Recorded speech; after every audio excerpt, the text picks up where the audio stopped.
ఎవరైతే దేవుని కొరడాలతో కొడుతున్నారో వాళ్ళని అడిగారు.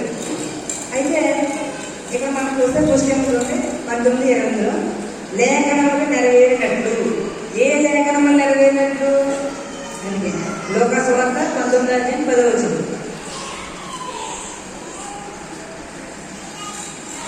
నశించిన దాన్ని రక్షించినకు మనిషి కుమారుడు వచ్చాను. వచ్చారు కదా ఆయన, మనిషి కుమారుడు వచ్చారు. నెక్స్ట్ రోమియోలు రాసిన పత్రిక 5:8 చదవండి. అయితే దేవుడు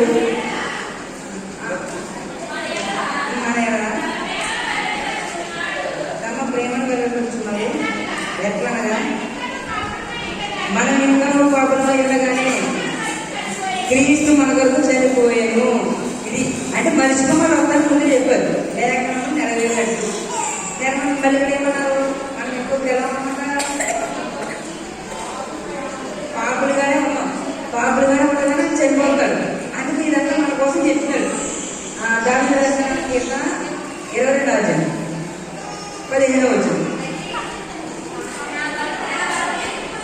నా బలం వెళ్ళిపోయి చిన్నపెంకువదాయను నా నాలుగా నా తలను అట్టుకున్నాడు. చాలు. అంటే ఇప్పుడు మరి దేవుని కొరడాలతో కొట్టారు కదా. ఎన్ని కొరడాలు దెబ్బలు వేశారు? 39 పైన వేశారండి. కానీ ఇందులో 39 చెప్పారు. 39 పైన వేశారు. మొత్తం అన్ని ఎన్ని దెబ్బలు వేశారంటే చిన్నది పెద్దవి కలపట 5,420 దెబ్బలు వేశారంటే చరిత్ర ప్రకారం వస్తాయి. అయితే ఇక్కడ ఏమన్నారు దేవుడు? బలం ఎలా అయిందనగా చిన్నపెంకువది అయిపోయింది. నా నాలుక నా గౌరవం అడ్డుకున్నది. అంటే దాన్ని వేస్తున్నది. అది శారీరకంగా. ఆత్మాసారం ఇంకోదాహరణ తక్కువ ఉంది. అది చూద్దాం. అయితే దేవుడు మరి దప్పుకోవడం అన్నారు కదా.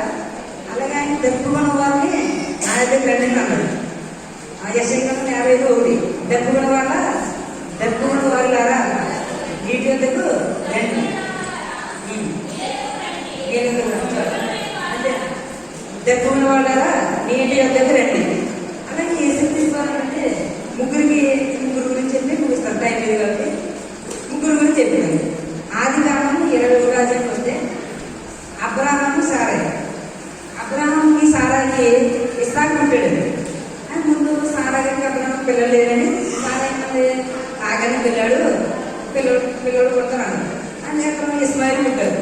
తర్వాత ఇస్సాకు గారు పెద్దనయ్యారు. ఇస్మాయిల్ గారు పెద్దనయ్యారు. అప్పుడు సారా గారు అన్నారంట ఎవరు? అబ్రాహాము. ఇదిగో ఈ దాసి ఏ దాసి? ఆగలో అతని కుమారుడు ఇస్మాయిల్ ఇక్కడి నుంచి పంపేది అన్నారు. అది మనకు ఆలోచన కనపడదు. పంపేటంటే తర్వాత అబ్రాహాము గారు తెల్లవారుజామున అతని కుమారుని అంటే దాసి కుమారుడు ఆగర్ కుమారుడు ఇస్మాయిల్ని ఆగర్ని ఒక నీళ్ళ తిత్తినిచ్చి పంపేశారండి. పంపిస్తే రకమాలకి వెళ్తారు. నీళ్ళు అయిపోయింది. అది ఆగినట్టు గొప్ప. ఆ పిల్లవాడు చచ్చిపోయిస్తూ ఉన్నాడు. ఆగరేమో ఏడ్చేస్తుంది.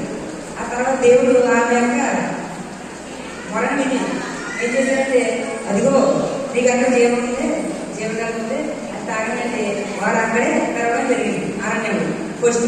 రెండోది సంఖ్యాకాండము 20 చూస్తే ఇశ్రాయేలీయులందరూ మోషే అహరోనుతో కలిసి అరణ్య మార్గంలో వెళ్తారు.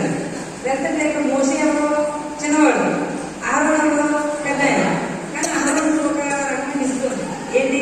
మమ్మల్ని నచ్చిపోలేదు. అందుకే మోషేని దేవుడు ఏమన్నాడు? అహరోను మోషే తీసుకుంటున్నాయి అన్నాడు. సరే, ఆయన దగ్గర ఒక శక్తికరం కర్ర ఉందండి. ఆ కర్ర వల్ల చాలా మనకు తెలుసుకుందండి. పాము అయిపోతుంది. అది మన ఆదివారం జరిగింది. అయితే ఇశ్రాయేల్ అంటే అన్నారు.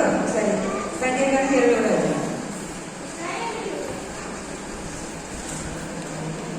ఇశ్రాయేలు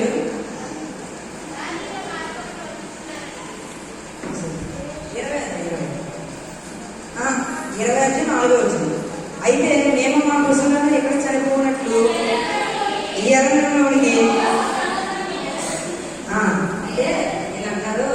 ఇశ్రాయేలు ఏమన్నారంటే మోషేతో అహరోను మా పురుషులు మేము చనిపోవాలని మీరు అరణ్యాలను తీసుకొచ్చారు. నాకు ఇక్కడ తిట్టగా ఏం లేవు. నెక్స్ట్ చోట తెచ్చినకు ఐగుప్తుల నుండి మమ్మల్ని ఎలా వచ్చింది? ఈ స్థలంలో గింజలు లేవు, అంజూరు లేవు, ద్రాక్షలు లేవు, దానిమ్మలు లేవు, అడుగు నీళ్ళే లేవు అందుకన్నారు. నీళ్ళు లేవు అంటే మేము చంపేస్తారు మీరు అని మోసేని అనుభవం అడగడం జరిగింది. అయితే ఇక మనకి ఫ్రూట్స్ ఉన్నాయి అవునండి.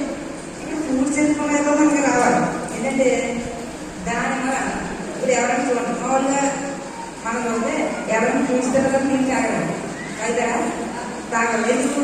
ఆ ఫ్రూట్స్లోనే వాటర్ కాబట్టి. అందుకని ఇక్కడ దానిమ్మలు లేవు, తాగడం నీళ్ళే లేవు అని ఇశ్రాయేలు మోసేతో అలా చెప్పారు. అప్పుడు మోసే ఏమన్నాడంటే దేవుడిని మొదలుపెట్టాడు.